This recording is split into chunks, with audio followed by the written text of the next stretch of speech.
Salam alaikum la famille DZ, j'espère que vous allez bien ainsi que tous vos proches. Bienvenue à tous les amoureux du football africain pour cette nouvelle vidéo. Et aujourd'hui on va parler de la Coupe d'Afrique des Nations 2025, de la Confédération africaine de football et de la FIFA. Alors pourquoi ce sujet, pourquoi cette vidéo? Tout simplement, dans à peu près 2 semaines, démarre la Coupe du Monde des clubs entre juin et juillet 2025, donc juin qui arrive. La Coupe du Monde des clubs, première édition de la FIFA à 32 équipes.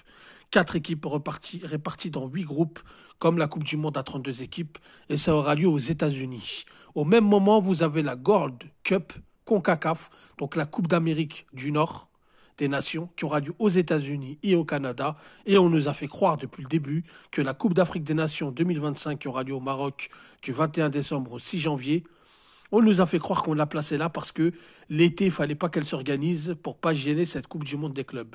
Alors les amis, c'est toujours ça le problème. On est les dindons de la farce. Quand on le dit, on est des jaloux. Quand on le dénonce, on fait que de pleurer. Et aujourd'hui, on voit bien que la CAN n'a pas été respectée. Que, que demander de mieux une Coupe d'Afrique des Nations l'été en Afrique du Nord. Donc, c'est-à-dire là, elle a lieu au Maroc, donc au Maroc. L'été, ambiance, on est libre. Il n'y a rien qui nous perturbe. On est en fin de saison. On démarre aucune compétition par la suite. Or que du 21 décembre 2025 au 6 janvier 2026, la Coupe d'Afrique est prévue. Et ensuite, on enchaîne avec la Coupe du Monde. Alors, dans la même année, il y aura l'avant-saison, donc la préparation estivale, le début de saison.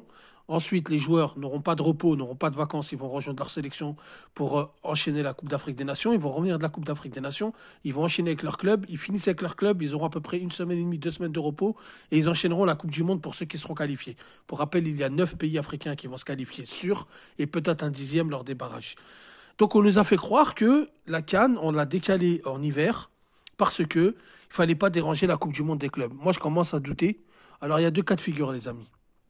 Soit les dirigeants de la CAF qu'on a, ils sont assez stupides de se faire humilier, de se faire écraser de la sorte. On se souvient à Bangkok lors de la réunion, on a parlé de la CAN, la FIFA, on n'en avait rien à cirer, on n'a même pas dit un mot pour la CAN. Et donc au même moment, il y a la Gold Cup. Par contre, ça dérange personne. La Coupe d'Amérique du Nord, en plus, ça se passe aux États-Unis. Donc c'est venu empiéter, c'est du 14 juin, il me semble, au 6 juillet du 14 juin au 6 juillet. Donc c'est en même temps que la Coupe du Monde des clubs. Non, en fait, la vraie raison, la vraie raison, c'est que le Maroc a pris cette CAN en otage et n'était absolument pas prêt, ni pour la faire en hiver 2025, ni pour la faire en été 2025. Sachant qu'ils misaient sur l'été 2025, mais pour moi c'est du bluff, puisqu'ils auraient très bien pu l'imposer, ils auraient très bien pu dire non, non, nous on l'a fait l'été en même temps que la Coupe du Monde des clubs, ça dérange pas pour la Gold Cup. Alors moi, il faut pas que ça vous dérange. Non, le Marzen est allié à la FIFA.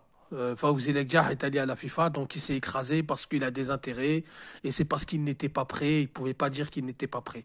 Pour cet été 2025, aucune infrastructure aurait été prêt et ils seront prêts pour décembre 2026. C'est 2025, janvier 2026.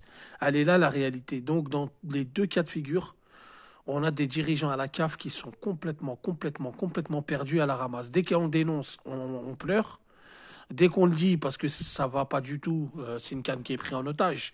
Les joueurs seront fatigués, tout le monde sera fatigué, alors qu'on aurait pu la faire cet été en même temps que la Coupe du Monde des clubs. Non, on pleure ou on est jaloux. C'est soit l'un, soit l'autre. À un moment donné, il va falloir se réveiller. Donc, la CAF qui n'est pas respectée, la FIFA qui ne respecte pas la CAF, c'est ainsi et c'est une réalité. En tout cas, la vraie raison, c'est qu'il n'était absolument pas prêt. Il faut le dire à un moment donné, il faut être réaliste. Arrêtez de donner des Coupes d'Afrique des Nations à des équipes qui ne sont pas prêtes, à des pays qui ne sont pas prêts, ni au niveau des infrastructures, ni logistiquement. Voilà. Voilà les amis, dites-moi ce que vous en pensez en commentaire. Merci d'avoir écouté la vidéo. Je vous dis salam alaikum, que la paix soit sur vous.